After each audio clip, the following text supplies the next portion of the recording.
ओम नमस्कार। मैं भगवान दास, दिल्ली कोऑर्डिनेटर ऋषिकुल योगपीठ की तरफ से आप सबका स्वागत करता हूं। और आज वेबिनार प्रारंभ करने से पूर्व आइए ईश्वर की वंदना करें। कोमलता से आंखें बंद करें, दोनों स्पाइन को सीधा करें, दोनों हाथ जोड़ें, गहरा लंबा सांस लें।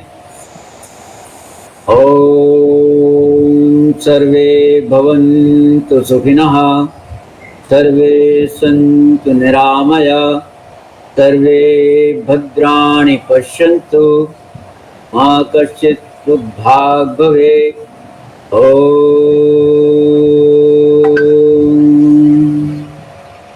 दोनों हथेलियों का घर्षण करें, कोमलता से बीच की 2 फिंगर से आंखों को स्पर्श करें।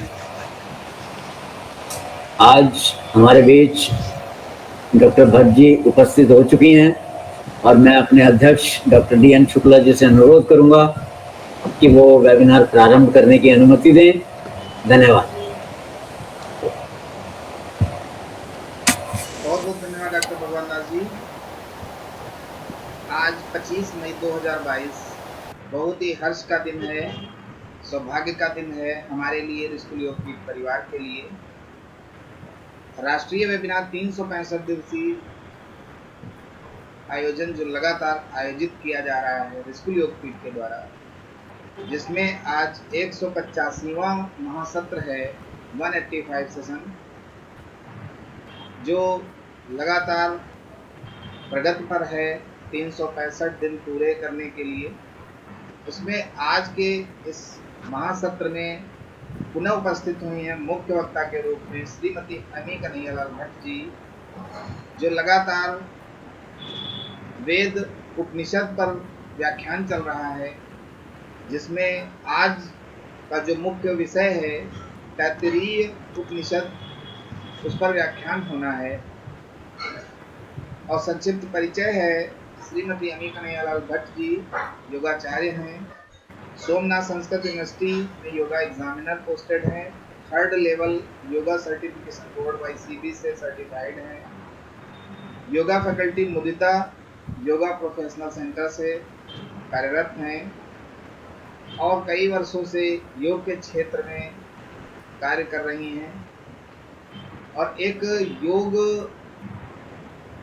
जिसको कहते हैं वेदों वाला योग, उस योग को जो है बहुत अच्छे से फॉलो कर रही हैं और साथ ही उस पर रिसर्च किया करती हैं। तो ये एक ऐसे अनुभव के साथ हमारे ऋषिकुल योगपीठ के इस मंच पर उपस्थित होकर सभी लोगों को ऐसा ज्ञानार्जन करा रही हैं। तो आइए अब हम उनका स्वागत करते हैं, अभिनंदन करते हैं अपने इस मंच पर और आमंत्रित करते हैं अनुपम कुमार जी को, बिहार स्टेट ऋषिकुल योगपीठ, कि वो आए और श्रीमती अमी कन्हैयालाल भट्ट जी का स्वागत अभिनंदन करके आज के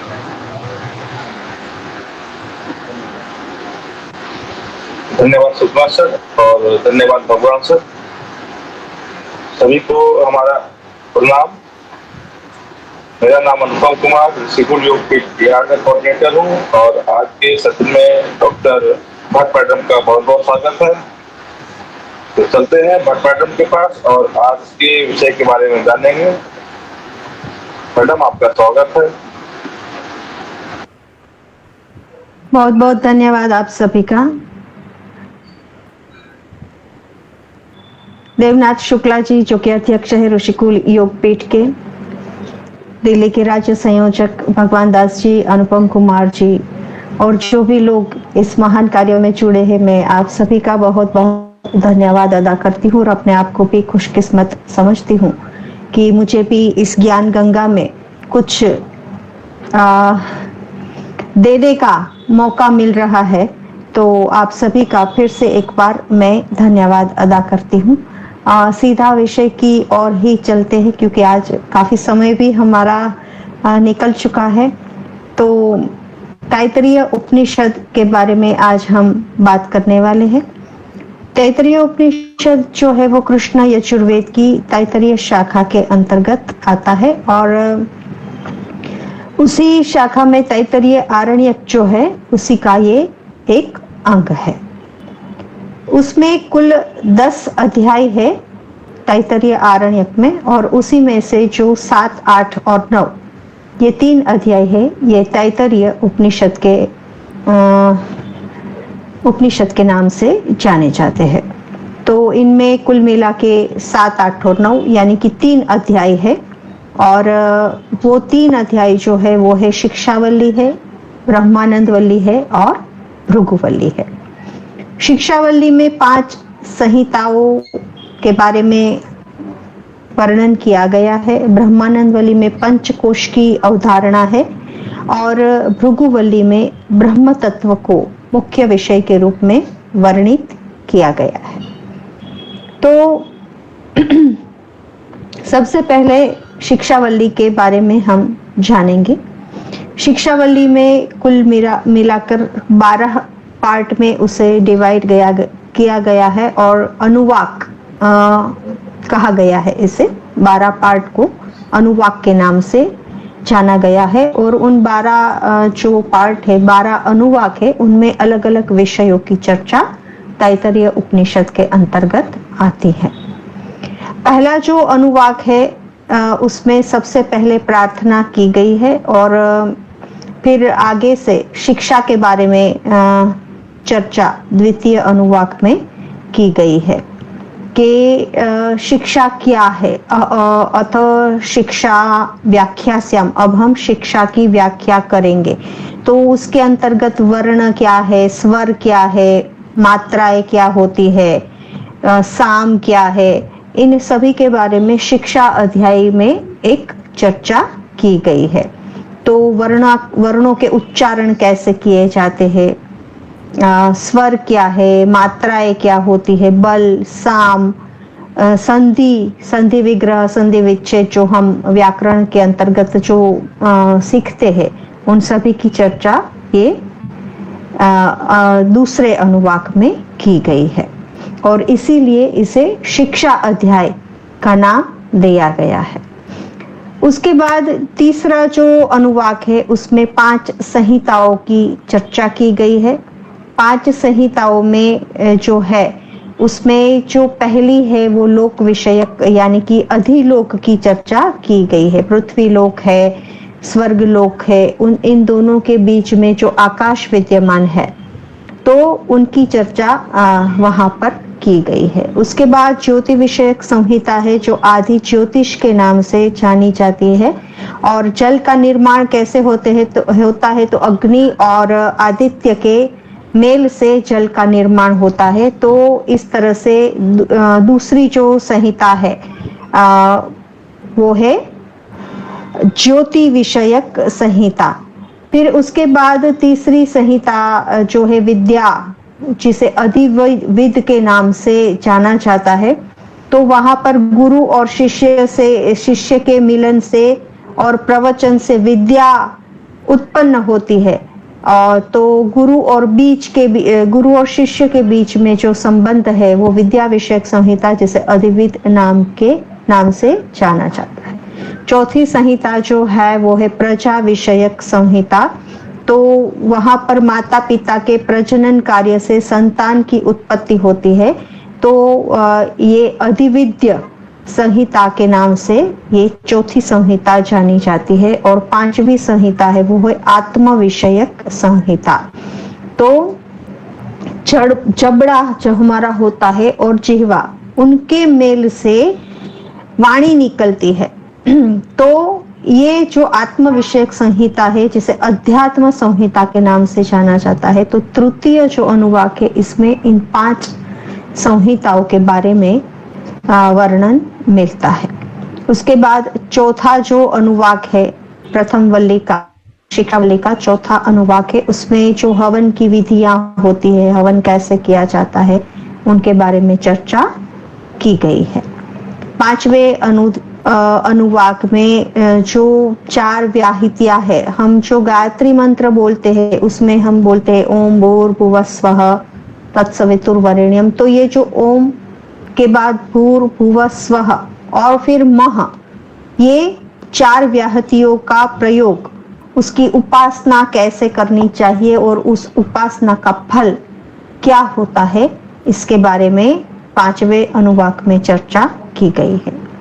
छठे अनुवाक में हृदय के भीतर जो अंगुष्ठ मात्र परिमाण वाला जो आकाश है उसकी चर्चा है और उसी में परम पुरुष विद्यमान है और उसी का साक्षात्कार करना होता है और उन्हें पाने के लिए कहीं और नहीं जाना पड़ता है। तो ये बात की चर्चा हम कठोपनिषद में भी कर चुके हैं और भी उपनिषद में अंगुष्ठ मात्र परिमाण वाले परमात्मा की बात आती है। तो यहाँ पर इसी की चर्चा 6वें अनुवाक में की गई है। 7वां अनुवाक जो है उसमें आदि भौतिक आध्यात्मिक पदार्थों के बारे में चर्चा की गई है और उनका उपयोग किस तरह से करना चाहिए उनकी भी चर्चा वहां पर की गई है। 8वां जो अनुवाक है उसमें ओमकार की महिमा का वर्णन किया गया है।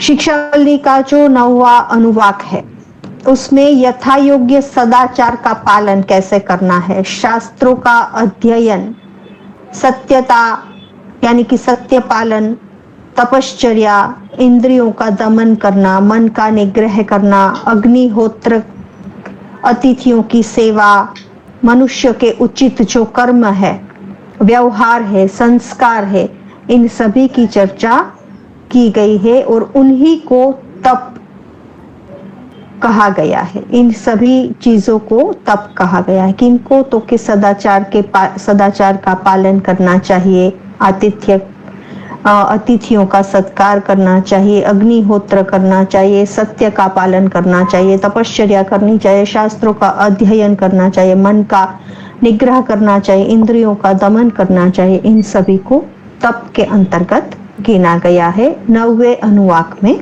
इसकी चर्चा की गई है।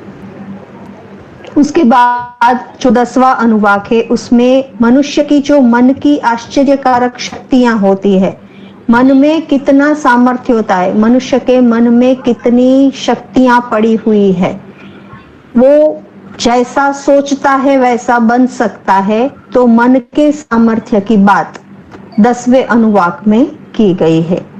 11वां जो अनुवाक है उसमें गृहस्थ धर्म की चर्चा की गई है कि गृहस्थ को किस तरह से वर्तन करना चाहिए, किस तरह से आचरण करना चाहिए। तो क्या करना चाहिए, सत्य का पालन करना चाहिए, जो गृहस्थाश्रम के अनुकूल जो कुछ भी कार्य करने हैं वो करना चाहिए, व्यवहार करने चाहिए, सदाचार का पालन करना चाहिए, वेदों का अध्ययन करना चाहिए, त्रिकाल संध्या जो संध्या वंदन की बात आती है वो करनी चाहिए, गायत्री मंत्र का जप करना चाहिए, भगवान का नाम जप मंत्र वो सब करना चाहिए, आलस का त्याग करना चाहिए, अतिथियों का सत्कार करना चाहिए और शुभ कर्म के द्वारा अनुष्ठान करना चाहिए। इन सभी की चर्चा शिक्षावल्ली के 11वें अध्याय में की गई है।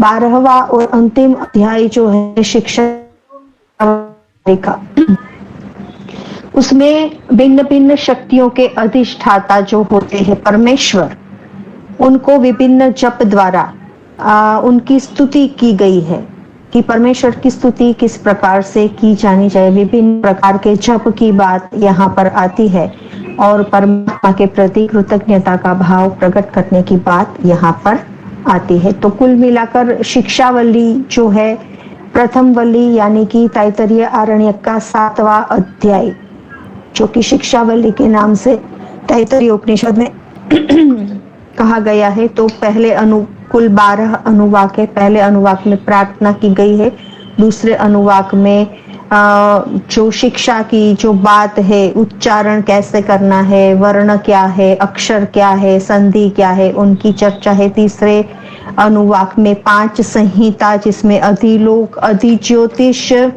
अधिविद, अधिविद्या और अध्यात्म की चर्चा है। फिर चौथे अनुवाक में हवन की विभिन्न विधियों की चर्चा है। 5वें अनुवाक में 4 व्याहतियों भू, भुव, स्वः और मह के बारे में, उनकी अनुष्ठान कैसे करना है, उनकी उपासना कैसे करनी है, उनका फल क्या होता है, इसकी चर्चा है। 6वें अनुवाक में अंगुष्ठ मात्र परिमाण वाले परमेश्वर की हृदय के भीतर जो आकाश है और उसी में परमेश्वर विद्यमान है, उस बात की चर्चा है। 7वें अनुवाक में आध्यात्मिक और आदि भौतिक पदार्थों के बारे में चर्चा है, उनके उपयोग करने की विधि बतलाई गई है। 8वें अनुवाक में ओमकार की महिमा है। 9वें अनुवाक में सदाचारों का पालन करना है। और इन तप क्या है, तो तप के अंतर्गत इंद्रिय निग्रह, इंद्रिय का दमन, मन का निग्रह, शास्त्रों का अध्ययन, अतिथियों की सेवा करना, मनुष्य को उचित जो कर्म है वो करना, फिर शास्त्रों का अध्ययन करना, वो एटसेट्रा सब बातों की चर्चा की गई है। 10वें अनुवाक में मनुष्य के मन में जो मनोशक्ति है वो कितनी प्रभावशाली होती है कि मनुष्य जैसा चाहे वैसा कर सकता है, जैसा सोचता है उस प्रकार का वो बन सकता है। तो मनोसामर्थ्य का वर्णन किया गया है। 11वें अनुवाक में गृहस्थ धर्म की चर्चा है, वहां पर भी सत्य पालन है, गृहस्थ के आश्रम के अनुकूल व्यवहार की बात है, तप की बात है, गायत्री जप की बात है, वेदों के अभ्यास की बात है, शास्त्रों के अध्ययन की बात है, अतिथियों के सत्कार की बात है। और 12वें अध्याय में परमेश्वर के जो परमेश्वर है उनको विभिन्न जप द्वारा हम कैसे प्राप्त कर सकते हैं उसकी बात है। तो इस प्रकार से पहली जो शिक्षावली है 12 अनुवाक में विभाजित की गई। उसके बाद आती है द्वितीय वल्ली, जिसका नाम है ब्रह्मानंद वल्ली। तो ब्रह्मानंद वल्ली में 9 पार्ट में उसे डिवाइड किया गया है और इसे अनुवाक ऐसा नाम दिया गया है। जैसे शिक्षावली में 12 अनुवाक है, उसी प्रकार से ब्रह्मानंद वल्ली में 9 अनुवाक है। तो सत्यम ज्ञानम अनंतम ब्रह्म, सत्य की जो सत्य का जो स्वरूप है, तो ब्रह्म ही सत्य है, ज्ञान अनंत है, और ब्रह्म ही ज्ञान स्वरूप है और अनंत है, यही बात की गई है। उसके उपरांत पंचकोश की यहाँ पर बात है। तो पंचकोश की चर्चा हम अगले एक लेक्चर में हमारी हो चुकी है। पंचकोश जो है वो है अन्नमय कोश, प्राणमय कोश, मनोमय कोश, विज्ञानमय कोश और आनंदमय कोश। तो पृथ्वी लोक का आश्रय लेकर सभी जीव है वो अन्न से ही उत्पन्न होते हैं। तो अन्नमय शरीर के अंदर प्राण व्याप्त होता है और अन्न रूपी वो उपासना करता है। प्राणमय शरीर अंदर का जो है वो प्राणी शरीर, और प्राणमय शरीर जो है वो ही प्राणियों की जीवनी है, जीवन शक्ति है, ऐसा माना जाता है। आयुष्य जो है वो प्राणमय कोश से संबंधित है। मनोमय कोश जो है वो प्राणमय कोश के अंदर आता है और यह प्राणमय शरीर में ही संपूर्ण रूप से व्याप्त होता है। और फिर उसके बाद विज्ञानमय शरीर जो है वो मनोमय शरीर के भी अंदर होता है और उसकी भी चर्चा यहाँ पर बहुत अच्छे से की गई है। और उसके बाद जो है वो आनंदमय कोश है या आनंदमय शरीर जिसे हम कहते हैं, तो वो विज्ञानमय कोश से भी सूक्ष्म, उसके भी अंदर जो है आत्मा है वही आनंदमय परमात्मा है। इन सभी की चर्चा यहाँ पर की गई है। तो सत्य ब्रह्म ही सत्य है, इस बात को यहाँ पर साबित करने का प्रयास किया गया है। तो अन्नमय शरीर है वो मनुष्य का, हमारा जो ऊपर का देह है वो अन्नमय शरीर है वो, और वो अन्न से पुष्ट होता है। प्राणमय शरीर है वो मनुष्य की आयु है और वो प्राण से पुष्ट होती है। मनोमय शरीर या मनोमय कोश है जो मनुष्य का ज्ञान होता है और वो भावों से पुष्ट होता है। विज्ञानमय कोश है वो मनुष्य की आत्मा होती है और वो श्रद्धा और तप से उसकी पुष्टि होती है। और लास्ट में जो आनंदमय कोश है वो परब्रह्म परमात्मा स्वयं है और आनंद से ही उसकी पुष्टि होती है। हम बार बार कहते हैं, हमेशा सभी उपनिषद में ये आता ही है कि हमारा जो भाव है हमारा जो मुख्य स्वभाव है वो सच्चिदानंद है और परमात्मा भी वही है, सत चित आनंद। तो ये आनंद स्वरूप है, ये परमात्मा है और इसी के द्वारा ये ब्रह्मानंद वल्ली यानी कि ब्रह्म को ही आनंद रूप माना गया है। तो ये ब्रह्मानंद वल्ली है। ये 9 अनुवाक में इस प्रकार से समाप्त होती है। इसमें पंचकोश की अवधारणा मुख्य रूप से है और आनंद मीमांसा का वर्णन है, ये ब्रह्मानंद वल्ली के अंतर्गत आता है। उसके बाद लास्ट जो वल्ली है वो है भृगुवल्ली। तैत्तरीय उपनिषद की तीसरी वल्ली है, कुल मिलाकर 3 वल्ली है और तीसरी वल्ली का नाम है भृगुवल्ली। 3 वल्ली, शिक्षावल्ली, ब्रह्मानंद वल्ली और भृगुवल्ली। तो भृगुवल्ली में कुल मिलाकर 10 अनुवाक है, 10 पार्ट में इसे डिवाइड किया गया है और उसमें भृगु ऋषि और उनके पिता वरुण देवता के बीच ब्रह्म ज्ञान से संबंधित चर्चा का वर्णन यहाँ पर आता है। वरुण ऋषि ब्रह्म ऋषि को उपदेश देते हैं और ब्रह्म तत्व की उपासना के बारे में बताते हैं। तो सबसे पहले वो बताते हैं कि अन्नम ब्रह्मोति व्यजनात्, अन्न ही ब्रह्म है। उसके बाद कहते हैं तपो ब्रह्मोति, तप ही ब्रह्म है। फिर कहते हैं प्राणम ब्रह्मोति व्याचनात्, प्राण ही ब्रह्म है। फिर कहते हैं मन ही ब्रह्म है, विज्ञान ही ब्रह्म है और आनंद ही ब्रह्म है।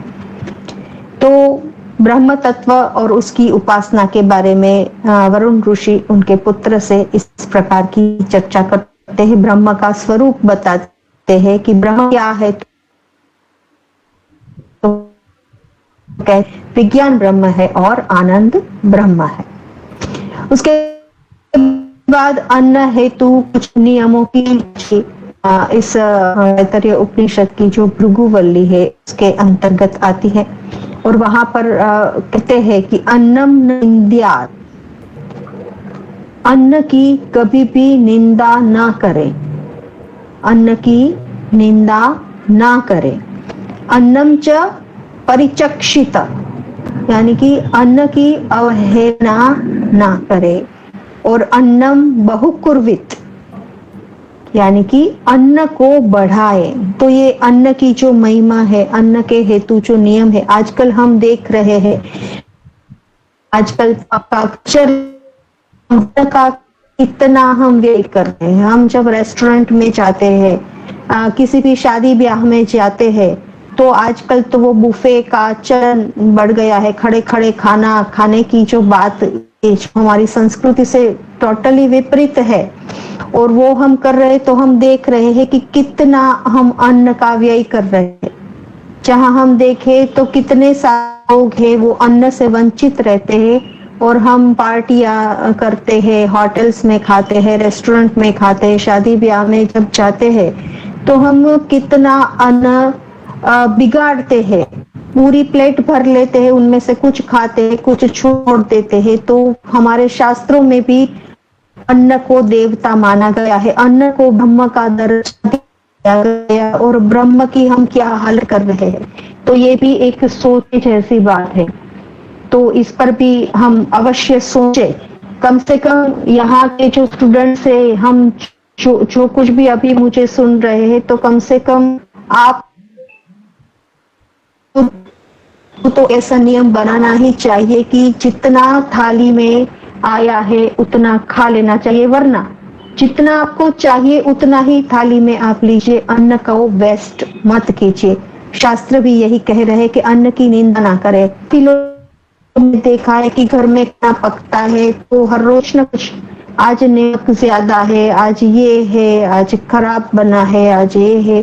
तो ये निंदा करना भी हमारे शास्त्रों में मना किया है कि निंदा ना करे, अन्न की अवहेलना भी ना करे कि थाली में जो परोसा गया है उन्हें आप पूरा कीजिए, उनकी अवहेलना मत कीजिए। अन्न ब्रह्म स्वरूप है और अन्न को बढ़ाने की बात है। तो कृषि को के लिए भी ये बहुत बड़ी बात है कि इतनी मेहनत से हमारे जो किसान है वो खाना बना रहे हैं, कितने लोगों की मेहनत है। हमारी थाली में एक रोटी जब आती है उसमें कितने सारे लोगों की मेहनत लगती है, तब जाके एक रोटी हमारी थाली में आती है। वो किसान से लेकर घर की जो गृह लक्ष्मी है वो आपको खाना बना के दे रही है, उन तक कितने लोगों की उसमें मेहनत है, कितने लोगों का प्यार है, कितने लोगों की उसमें तपश्चर्या है, तब जाके एक रोटी आपकी थाली में आती है। तो अन्न की अवहेलना नहीं करनी चाहिए और अन्न को हमेशा बढ़ाने का प्रयास करना चाहिए। ये हमारे उपनिषद में भी ये लिखा है। उसके बाद जो आती है बात, वो अतिथि हेतु कुछ नियम बताए गए हैं। अतिथियों का सत्कार करना चाहिए, घर आए अतिथियों का आदर करना चाहिए, उनका कभी तिरस्कार नहीं करना चाहिए। तो आजकल तो ये कल्चर भी हम देख रहे हैं कि पहले के जमाने में घर में अतिथि देवो भव ये बात होती थी, और आजकल तो फोन करके जाना पड़ता है किसी के घर जाते हैं तो कि भाई आप घर पे है तो हम आए।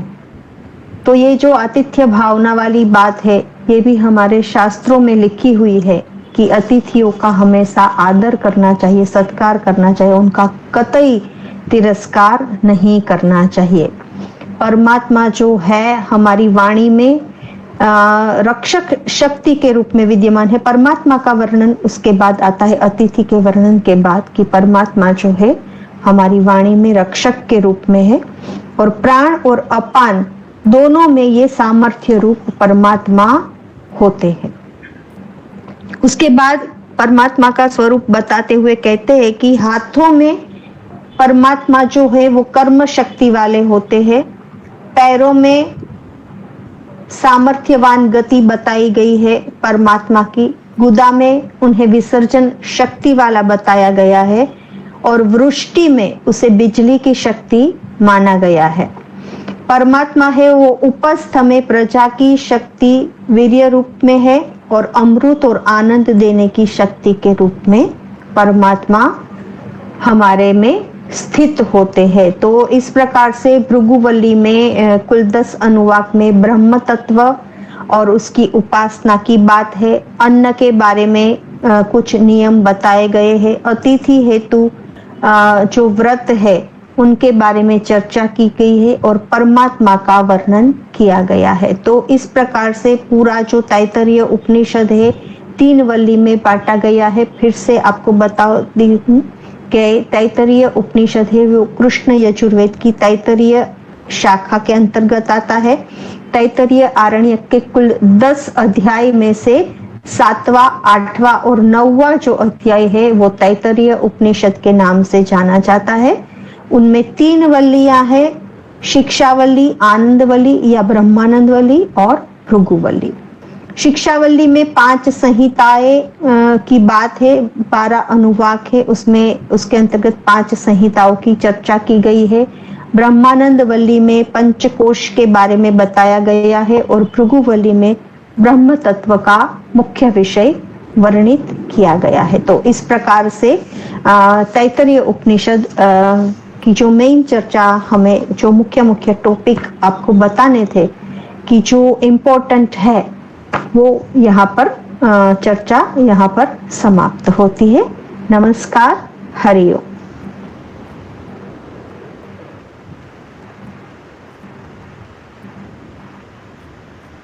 बहुत बहुत धन्यवाद श्रीमती एमी कन्हैयालाल भट्ट जी को। आज का व्याख्यान बहुत ही सुंदर, अति सराहनीय। तैत्तिरीय उपनिषद जैसा कि अलग अलग विश्लेषण करके पूरा व्याख्यान क्लियर किया गया, स्पष्ट रूप से समझाया गया। उपनिषद वेदों की परिभाषा है, और उस पर व्याख्यान इतने ज्ञानवर्धक रूप से प्रस्तुत करना ये बहुत ही महत्वपूर्ण है, क्योंकि मैं पहले भी कह चुका हूँ कि उपनिषद और वेद के सानिध्य में रह करके योग को लोग जो है अब भी कवरिंग नहीं कर रहे हैं। डीप में जा कर के उनकी स्टडी नहीं कर रहे हैं, तो चाहिए कि आप अपना योग के क्षेत्र में अगर करियर बना रहे हैं तो आप रिसर्च लेवल तक स्टडी जरूर करें, क्योंकि ये योग अपने भारत देश का जो प्राचीनतम पद्धति है, जिसके तहत बहुत कुछ पहले हो चुका है, बहुत कुछ पहले किया गया है योग के लिए। योग के साथ आज भी हम योग के साथ, योग के सानिध्य में रह करके कर सकते हैं वही सब कुछ जो ऋषि मुनि करते थे। बस समय देना होगा और उसको, उसके गहराई तक जाना होगा आपको नॉलेज के लिए, और वो नॉलेज आपको उपनिषद और वेद के माध्यम से ही मिल सकती है। तो इस तरीके से बस यही कहना है सभी से, प्रयास करें कि थोड़ा थोड़ा समय निकालकर ऐसी स्टडी जरूर करें योग की जो आपको आपका इतिहास बताए, और साथ ही धीरे धीरे आप उसी कल्चर में वापस आएं, ताकि जो ये अव्यवस्थाएं जीवन में चल रही हैं सबके, प्रदूषण युक्त और महामारियां इतना जो लोगों को घेर रही हैं, ये सब समाप्त हो सकता है अगर हम लोग इस पर बहुत ही गहन विचार करें। आज के इस महासत्र के लिए मैं पुनः धन्यवाद करता हूँ श्रीमती अनिल कन्हैयालाल भट्ट जी का। और उपनिषद पर जो व्याख्यान लगातार चल रहा है उसमें ये सत्र समाप्त होने वाला है बहुत जल्द। तो मैं गुजारिश करूंगा उन लोगों से जो लगातार जुड़ते हैं फेसबुक लाइव चैनल के माध्यम से कि वह इसको पूरा कंप्लीट तैयार करें जैसा जैसा बताया गया है। और हर उपनिषद व्याख्यान वीडियो यूट्यूब पर भी है हमारे ऋषि योग के चैनल पर, तो उसको भी सब्सक्राइब करें मैक्सिमम लोग, और उसके माध्यम से जुड़ें और इससे तैयारी करें। तो परीक्षोपयोगी आपकी तैयारी भी हो सकती है, जिससे आप सफल हो सकते हैं, आगे आपका करियर बढ़ सकता है। तो सभी लोग लगातार जुड़े रहें और आपको ये ज्ञानवर्धक जानकारी मिलती रहेगी आगे भी। तो इसी के साथ मैं अब आमंत्रित करूंगा अनुपम कुमार जी को कि वो आए और श्रीमती अनिल कन्हैयालाल जी का साधुवाद करें, धन्यवाद करें। धन्यवाद शुक्ला सर।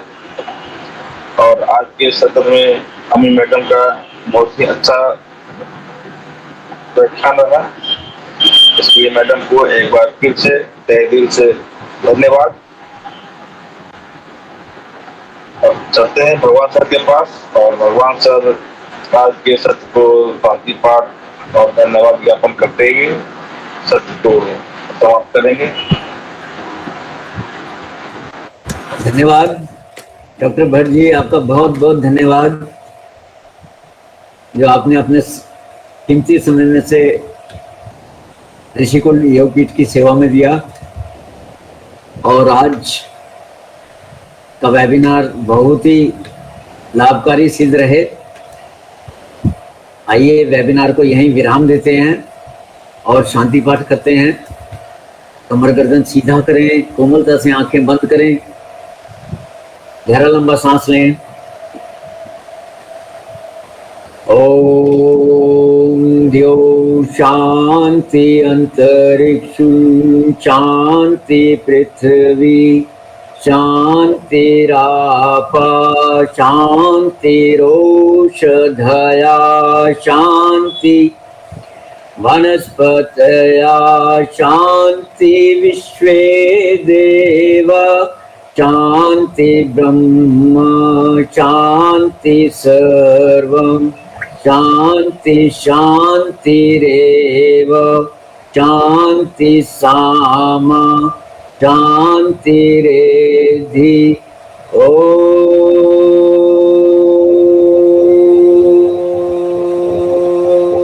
शांति शांति शांति।